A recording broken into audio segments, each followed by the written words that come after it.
কোরবানির পশু কাটার পর কসাই বা সাহায্যকারীদের কাজের পারিশ্রমিক হিসেবে পশুর গোশত, চামড়া বা চর্বি দেওয়া কি ইসলামে জায়েজ?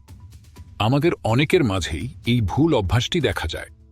মনে রাখবেন, কসাই বা কাজের লোকেদের পারিশ্রমিক হিসেবে কুরবানির পশুর গোশত, চামড়া, চর্বি বা কোনো অংশ দেওয়া সম্পূর্ণ নিষিদ্ধ। তাদের কাজের পারিশ্রমিক বা মজুরি সম্পূর্ণ আলাদাভাবে নিজের পকেট থেকে নগদ টাকায় বা অন্য কোনো উপায়ে দিতে হবে। হাদিস শরীফে এই ব্যাপারে কঠোর নিষেধাজ্ঞা এসেছে।